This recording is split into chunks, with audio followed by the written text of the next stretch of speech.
Nossa Senhora Auxiliadora.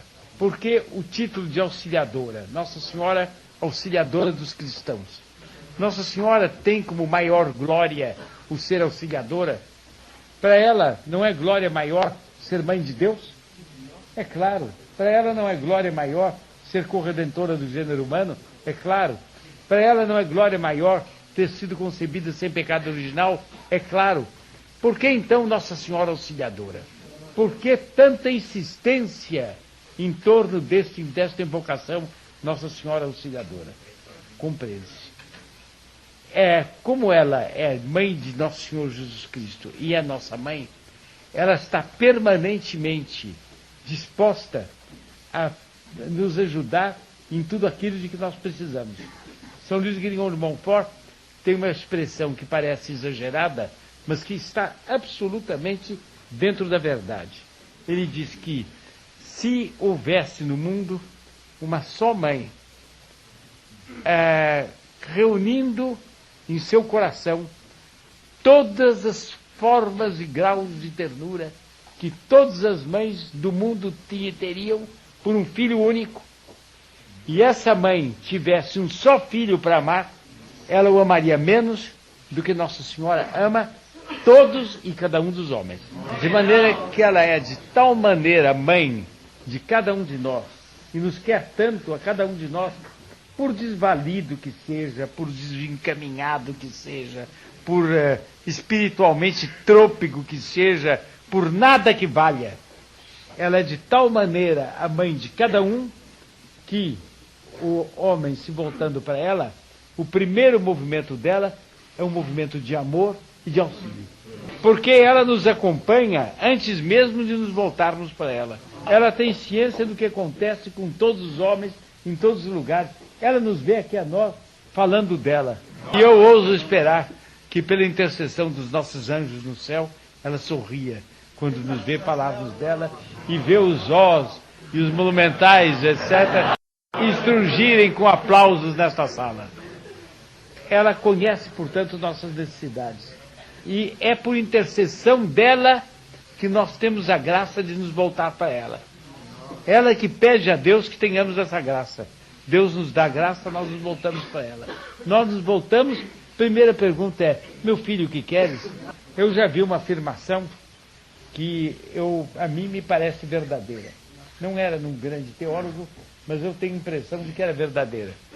Que se o próprio Judas Iscariote, depois de ter vendido a Nosso Senhor, e de estar caminhando para o lugar maldito onde ele se enforcou, ele tivesse tido um momento de devoção para com ela, e tivesse rezado a ela, ele teria recebido um apoio. Se ele tivesse procurado por ela, e dito, eu não sou digno nem de chegar próximo de vós, não sou digno de vos olhar, não sou digno de vos dirigir a vós, eu sou Judas, o imundo, mas vós sois minha mãe, tende pena de mim, ela teria recebido com bondade. Teria recebido com bondade o homem, o filho, cujo nome é sinônimo de torpeza mais baixa e mais asquerosa, cujo nome ninguém pronuncia sem nojo, sem extremos de nojo, por assim dizer, sem esgares de nojo.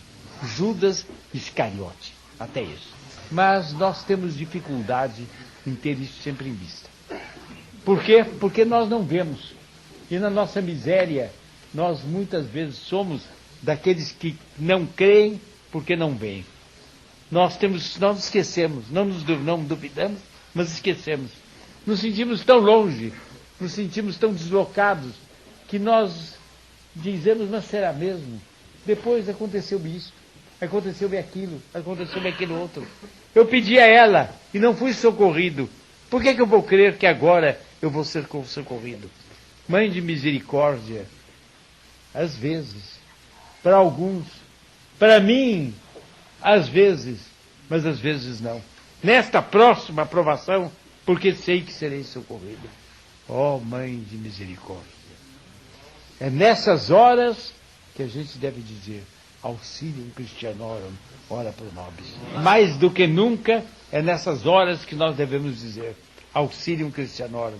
nas horas em que nós não compreendemos, não temos noção de como será a saída do caso, o que vai acontecer, nós devemos repetir com insistência: Auxilium Christianorum, Auxilium Christianorum, Auxilium Christianorum. Porque todo caso tem saída. Nós, às vezes, não vemos a saída que ela deu ao caso, mas ela está dando ao caso uma saída monumental. E quando eu lembro a história de nossas catástrofes, a história de nossos reerguimentos, a história da nossa dolorida e gloriosa avenida de becos sem saídas, eu, me voltando para trás, me pergunto, se ela me desse para escolher esta via dos becos sem saída, ou escolher outra qualquer das vias que eu imaginava, qual eu teria preferido, e eu teria respondido: minha mãe, se vós me derdes força, avenida dos becos sem saída. Avenida do inexplicável, avenida da aparente catástrofe, da derrota, do arrasamento, da vitória que se afirma. Como é bela a avenida dos becos sem saída. Por quê? Porque é a avenida triunfal de Nossa Senhora. Ela abre os becos sem saída. Ela é que transforma esta coisa monstruosa, uma avenida transformada em becos, ela que a avenida esquartejada em becos, ela que faz disso uma avenida. A gente compreende a providência dela como vai. É uma verdadeira maravilha. A esse título, portanto, muito especial, nós devemos repetir sempre: Auxilium Christianorum. Nós somos tão poucos, tão perseguidos, tão isolados, muitas vezes tão provados interiormente. Há tanta coisa que se passa dentro de nós mesmos, em torno de nós.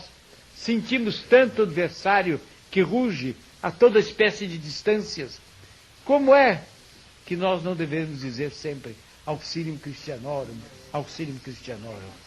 Pois nós somos poucos para que fique claro que a vitória foi dela. Nossa insuficiência proclama a vitória dela, canta a glória dela. Como não podemos ficar entusiasmados com a ideia de que ela nos fez tão poucos para que ela fosse tão largamente glorificada? É evidente, o resultado dessa prece deve estar em nossos lábios a todos os momentos. Auxilium Christianorum, ora pro nobis.